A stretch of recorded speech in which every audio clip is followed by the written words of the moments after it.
Hey Scrappers, Moose here. So another video, this is going to be on emails that I get, questions, comments, tips, tricks, that kind of thing. So let's start off with the first email that I got from one of my viewers, Liana Hessler. She said that she has a very vibrant 6-year-old boy who's getting into scrapping with her to help make some extra money, and she was curious about any dangers or safety hazards that she should know about. It's a great question. Scrapping, for the most part, most things are fairly safe to work with. Surprisingly, especially a 6-year-old, I imagine the biggest concerns you need to watch out for are the child cutting himself or hurting himself with some of the tools. A lot of components inside things have jagged edges, so watch out for that sort of thing. There are lithium batteries are toxic. Some children have been known to try to eat them and have gotten extremely sick, so you want to make sure you watch out for those.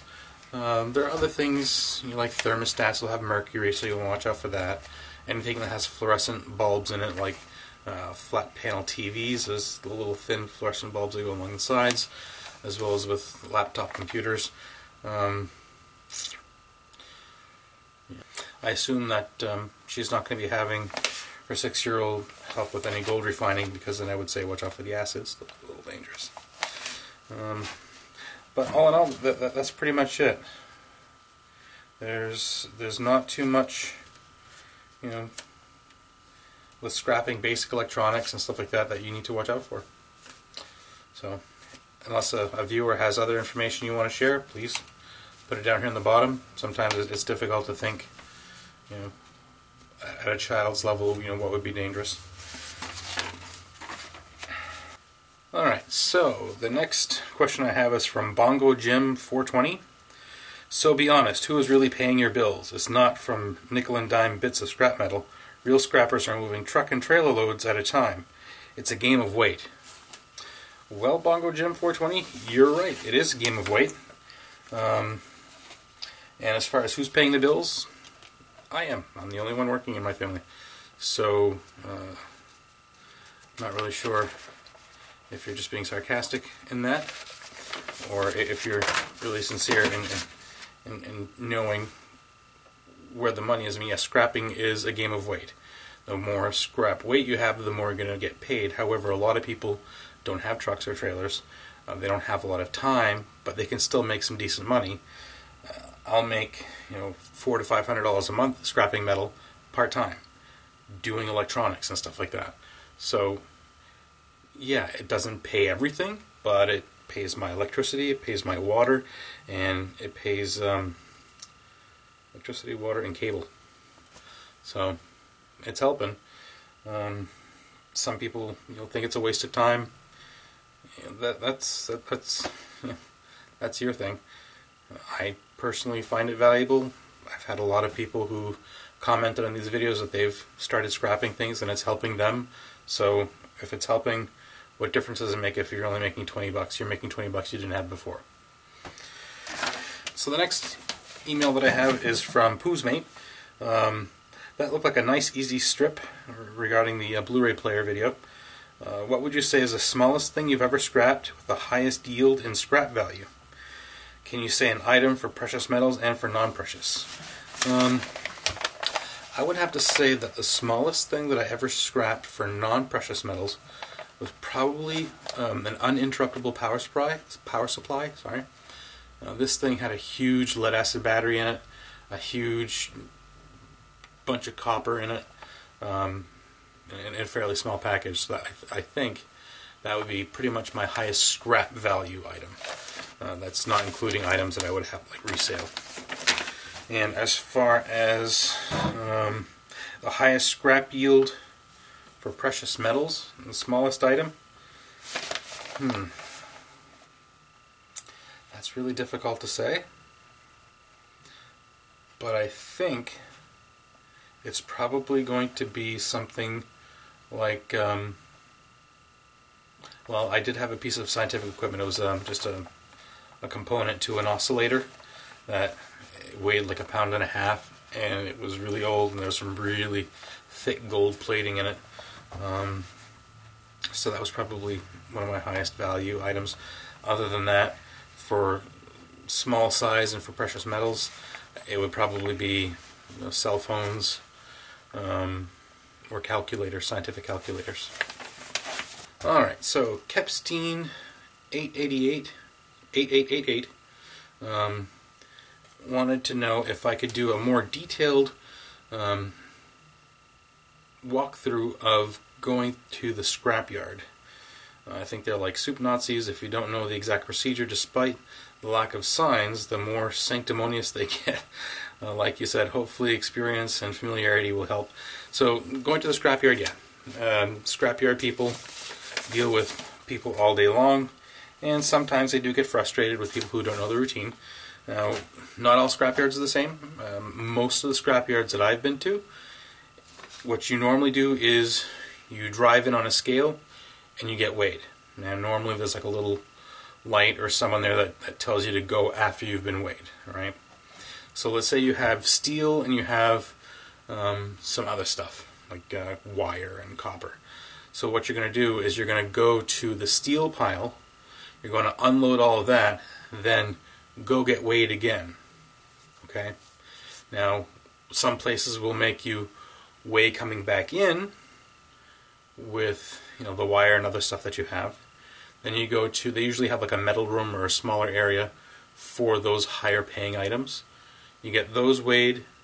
Sometimes they give you a ticket with what you brought in, and then you drive out, you get weighed going back out, and then you go inside and collect your money. They're pretty much all like that. But, you know, if you're not sure what their procedure is, by all means go in and ask. They'll be more than happy to let you know rather than watch you flounder around figuring out what to do.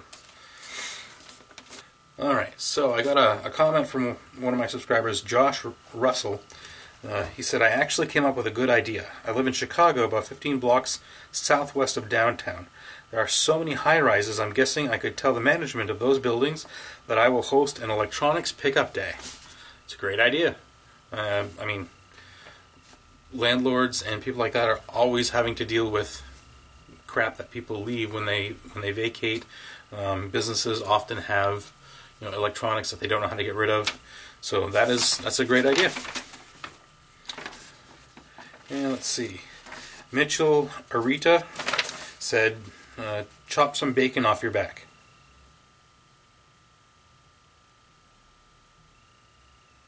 Okay. It's amazing. I would have never, ever, ever guessed that I actually had a weight problem. Thank you so much for pointing that out to me. I can't believe it. I don't know how I never would have seen that before. I would have never noticed. Thank you for letting me know. Alright, now, I have almost 20,000 subscribers. Please, none of you, please don't find Mitchell Arita's YouTube channel and send him nasty messages. I am discouraging that. Alrighty, so, and the last one that I have here is on my gold recovery from gold plated pins video. Poozmate again wanted me to show an item breakdown showing the components with the gold bearing bits and how to separate the gold bearing bits from that component. So the pins from this video pretty much all come from motherboards. Some come from other places, but it's pretty much all the same. Alright, so I've got here a motherboard. You have the IDE pins are going to be in there. Alright. Now what I normally do is I take a chisel and I get underneath the corner of this and pry it up. This will just pop right off. Sometimes they crack, but usually they pop off. And I have a pair of flush cutters and a broken keyboard. I got a pair of flush cutters. Original Feats first turned me on to these, and these are fantastic, especially if you're going to be cutting a lot of pins.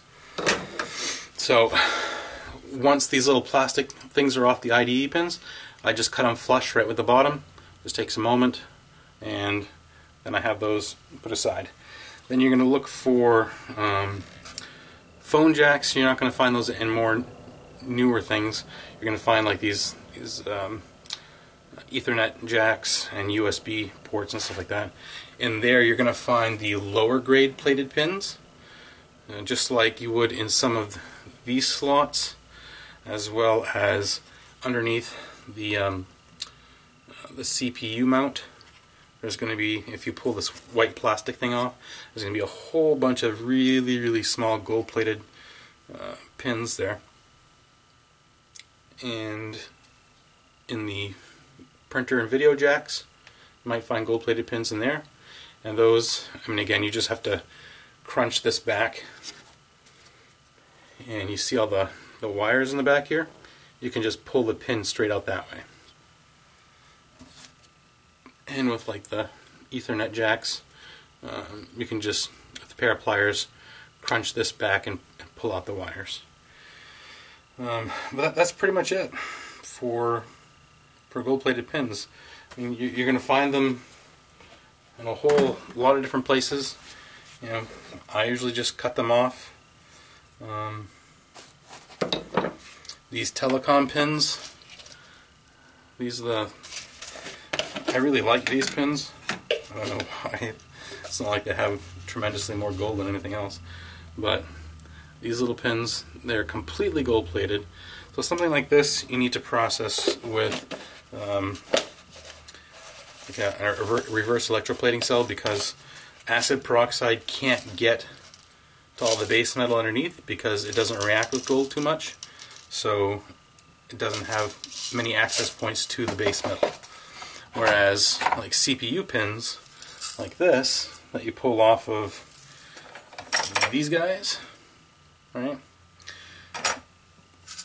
Those you can recover the gold just by putting it in HCl and bring it to about 83 degrees Celsius. That's just below boiling point.